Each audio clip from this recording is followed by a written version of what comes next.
What's up, family? Man, I want to have a heart to heart with you guys this morning. Man, we have to grow up. We have to grow up. You guys hear me say this all the time. You know, um, so many of us, we want to live a life without suffering. We want to live a life that's just grand. You know what I mean? We just want peace and happiness and love, but we don't feel like we should have to go through anything. You know what I mean? Stay with me. We're going to go somewhere. I promise you that. Man, suffering is a state of mind. I understand that we go through stuff and it causes us a lot of pain. I understand that we endure things and just we experience life that can be painful. We experience things, loss of a loved one, um, man, a loss of a job, a loss of a relationship. You know what I mean? It could be so many different things that affect us in such a painful way. You know what I mean? It has such a traumatic impact on our life. I get that. I understand that. I've lived that. You know what I mean? It's painful to love somebody and they not love you back. You know what I mean? That's painful. To be in love with somebody and they don't give two shits about you. You know what I mean? You're not what they want. They want somebody else. I've experienced that. I've been on both ends of that spectrum. It's painful when your child passes away or your child is sick or your parent or your sibling or your spouse. You know what I mean? You're watching them decay. You're watching them die right in front of you. That's painful. I get it. But suffering, we don't necessarily have to suffer. Suffering is a state of mind.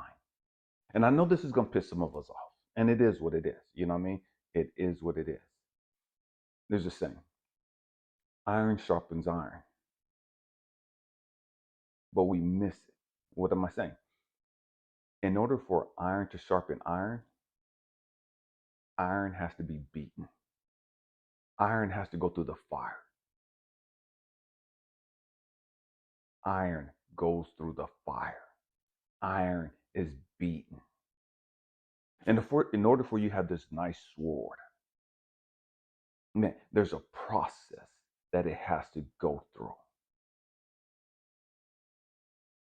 You got to put it in the fire, burn away all the impurities. You have to beat it. I mean, beat the shit out of it and put it back in the fire. Put it in some water. Put it back in the fire and beat the shit out of it again and again and again and again. And the truth is, we don't understand that's life. That's normal process of growth and development. You got to go through the fucking fire. You're going to have to get the shit beat out of you. You're going to have to go through the water, the cooling process. There's a process to your growth and development that's going to cost you some shit. The process is you got to be uncomfortable. You got to be out of your comfort zone in order for you to grow. In order for you to reach your full potential, in order for you to get better, you have to get put out of your comfort zone. You have to get taken out of your comfort zone. See, we want to sit back in our lounge chairs, in our recliners, on our couch, put up our feet, you know what I mean? Sit there, sip on some stuff, and grow and reach our full potential with our feet propped up, our head leaned back, and just chill. That's not growth. That's not growing. You got to go through some shit. You're going to go through some shit. That's just part of life. The question is, are you mature enough to grow through it? The question is, are you mature enough emotionally to sit there and say, okay, God, I'm going through this fire. Damn, this shit hurt. This shit is fucking painful as fuck. This is humiliating. This is embarrassing because I'm been stripped bare. I'm been exposed in front of everybody. That's part of killing the ego. And we don't want to kill the ego. But I'm been stripped bare. What is this supposed to teach me? What is this process right here? What is this helping me eliminate out of my life? And see, sometimes we go through some shit and some people are yanked out of our fucking lives. People are taken out of our lives. And we have to sit back and try to understand, okay, God, what is it about this process? What is it about this situation to where this person's been taken out of my life? Why is this person leaving my life? I'm not mad at the process. It hurts because I want to be loved. It hurts because I want a relationship with this person. I want an intimate relationship with this person. But for whatever reason, God, you see fit for this person to go. This person's gone. Da, da, da, da, whatever the case. Why? Not that I'm questioning your judgment. Why? Why? Why? The why is, how is this supposed to help me? What is this supposed to teach me? What am I supposed to learn from this?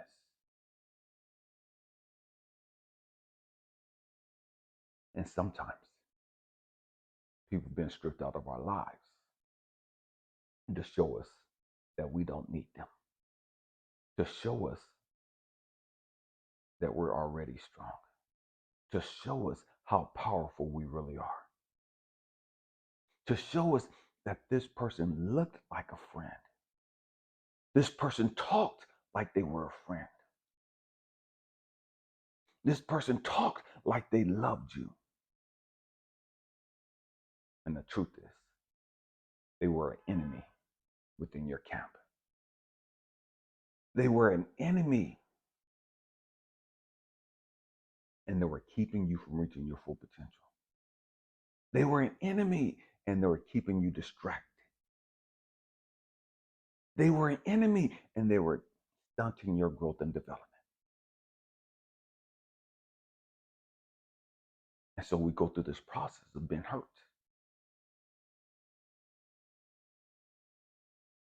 Suffering is deeper. Suffering is an emotional attachment, a deep emotional attachment to whatever it is that's going on in your life.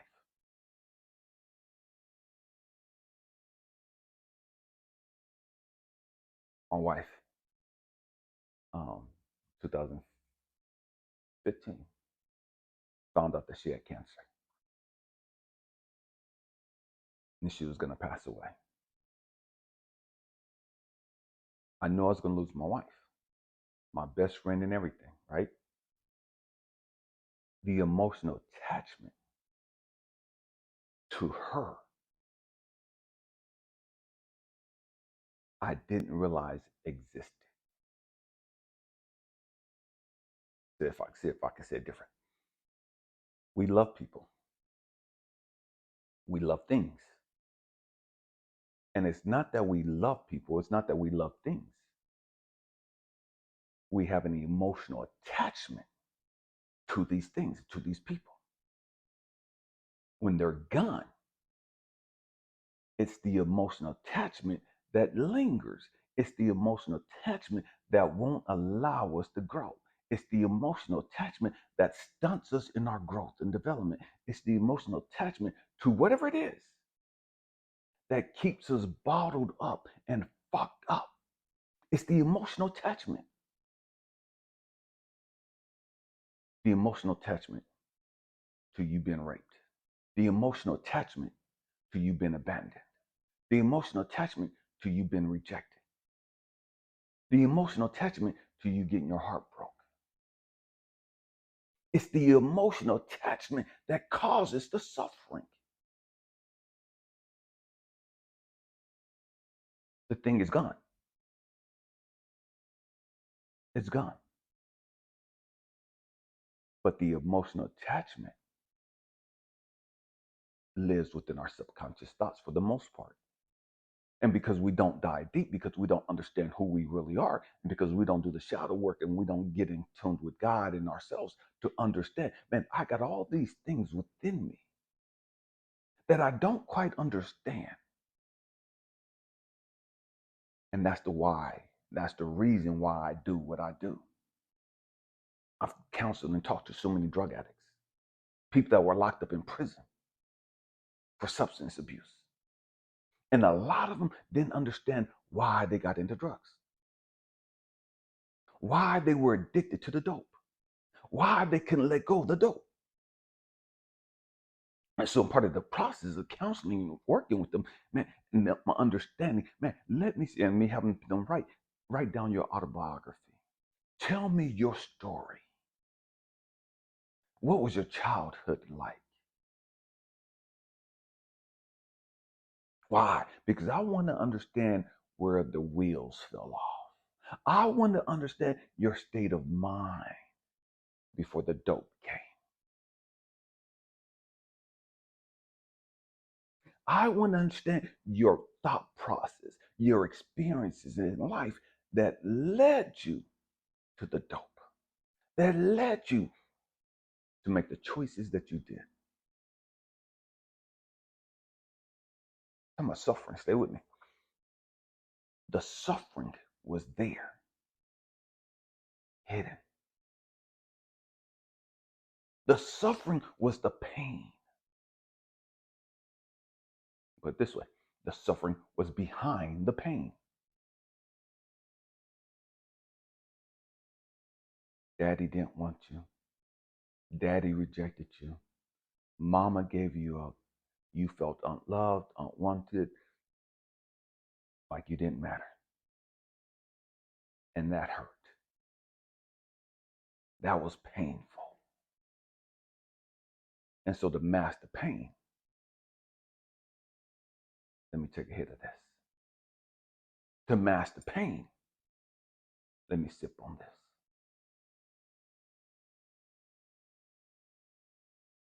Because that takes the pain away. We think it doesn't. The pain's still there. It's just I'm no longer focused on the pain. My attention has shifted from the pain to what I'm doing.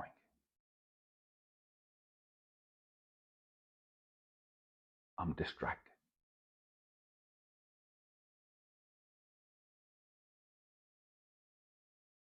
Why so many people that have been sexually abused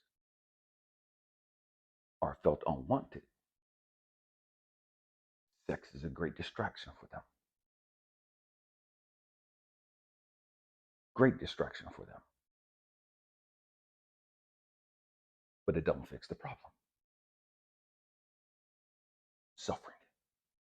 I was sexually molested as a little kid twice by guys. I started sleeping with girls, 7th grade, when I started having sex. I didn't understand that it went back to me being this little boy, sexually molested. I'm sleeping with all these girls that I can. I grew up, I'm sleeping with every girl, every female, every adult female that obviously that I could. Why? Because I was suffering. I had an emotional attachment to being molested as a little kid by guys. And so for me, I had to prove that I wasn't gay. And the only way for me to prove that I wasn't gay was by sleeping with females. I'm sleeping with all these females, not even aware of the fact or cognizant of the fact that I'm doing this because of my issues, because I'm suffering, because I've been traumatized. So I'm sleeping with all these women. A lot of them, I didn't even know their name. A lot of them, I wasn't even attracted to them. They were just a means to an end. In the process of me having sex with them, that was a great distraction. In the process of me having sex with them, my mind was not focused on being molested as a little kid. I'm distracted. My focus is now on them, what they're doing for me. They're making me feel like I'm the man. And the addiction got so deep, one woman couldn't satisfy me anymore. I needed two at the same time. That wasn't enough after a while. Then I needed three.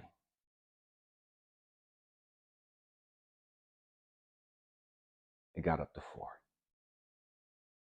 I didn't understand how twisted I was. In my mind, I'm the man. In my mind, I'm the shit. You know what I mean? I'm the shit. I got all these women around me just doing what I want them to do with me and da da da in front of me and da da da. But I didn't understand the suffering attached to it.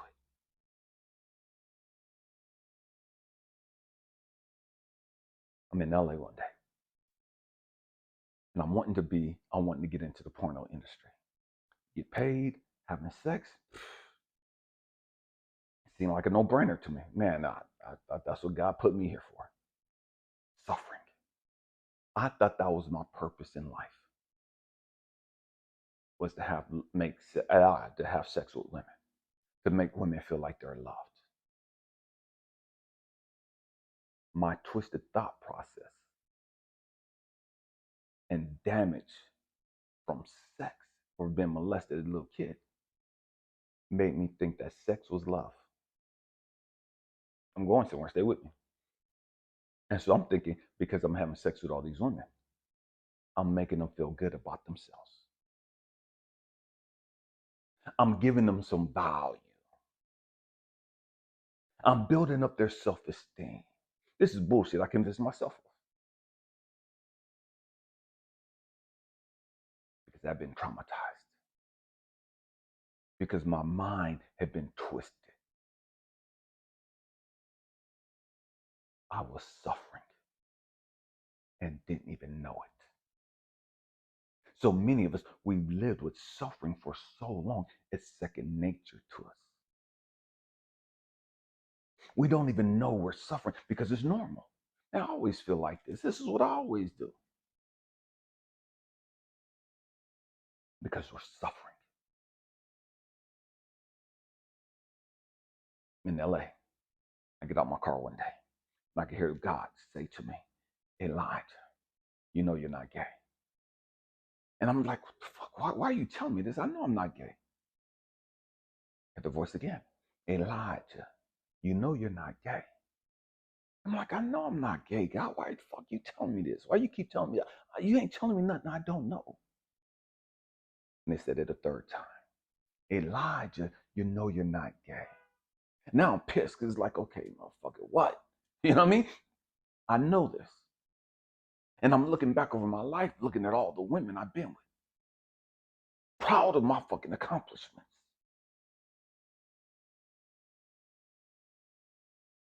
And then he says something that fucked me up. Elijah, if you know you're not gay, why are you doing what you're doing? Like, what are you talking about?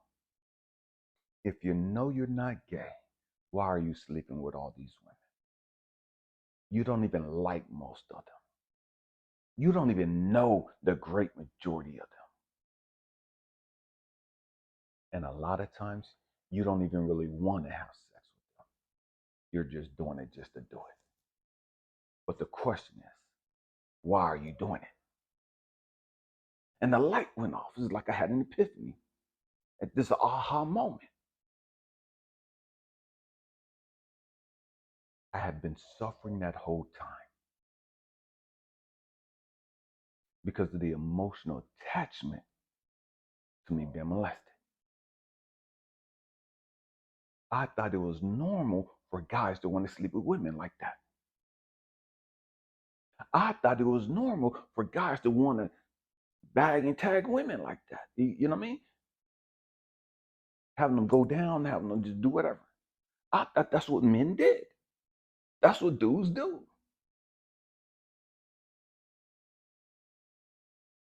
Look how great I am at this. You know what I mean? And now you're telling me that I'm fucked up because I'm doing this. And the whole time, I thought I was the shit for doing this. I thought I was great because I was doing this. And guys was jealous because I had all these women doing what the fuck I want. And the whole time, it was because I was suffering.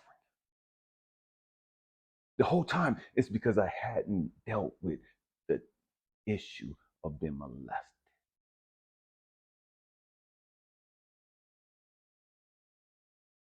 Suffering. We suffer because we don't deal with our issues.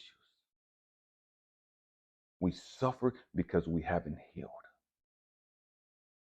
And the truth is, a lot of us don't want to heal. A lot of people don't want to fucking heal. A lot of people get a lot of attention and they're fucking suffering. And so they choose to stay there. And that suffering has become a lot of people's fucking identity. You're known by your suffering. Your friends are there because of your suffering. You get the attention you get because of your suffering. And you don't want to let it go.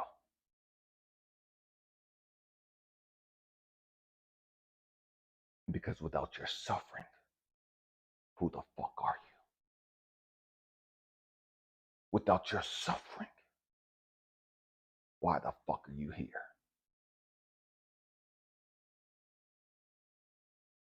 And so you value your suffering. You cherish your suffering because it gives you purpose. It gives you something to talk about.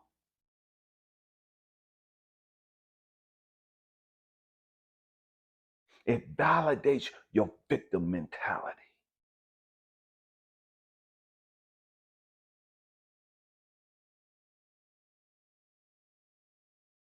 You don't have to suffer. You don't have to suffer.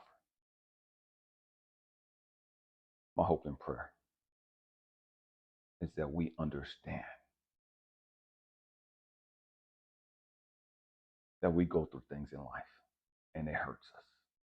It's painful as fuck. But we can heal from that. We can grow from that. We don't have to stay in a state of mind of suffering, because of our experiences, because of what we're going through.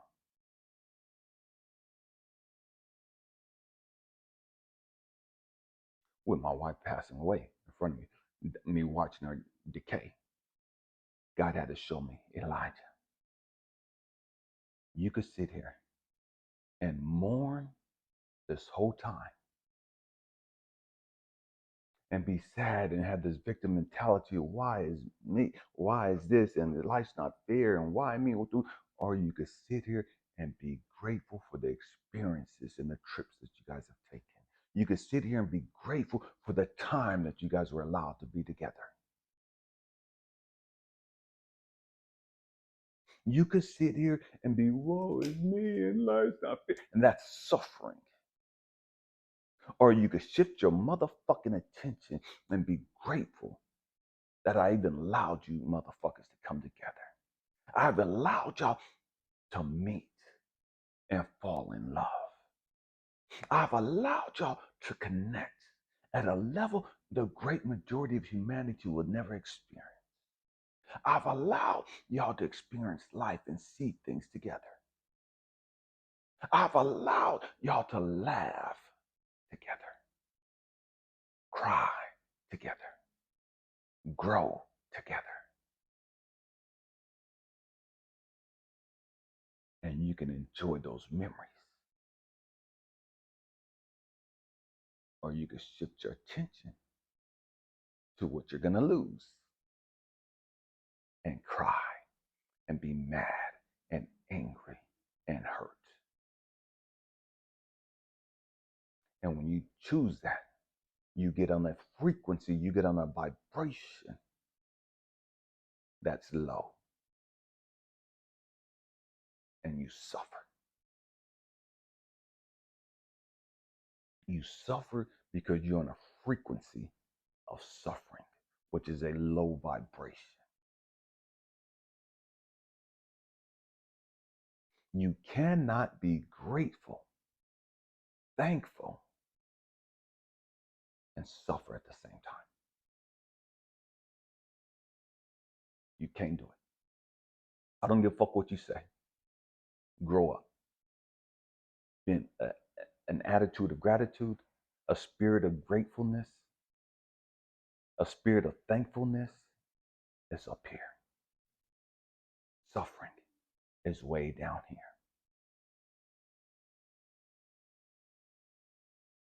The choice is yours. It's yours. We have to grow up. We have to be accountable and responsible for our thoughts. We have to learn how to take control over our mind, our feelings, our thoughts. We have to learn how to take back our power and stop being a slave to our fucking ego. Either you can control your mind or your mind is going to imprison you. Your mind is going to control you.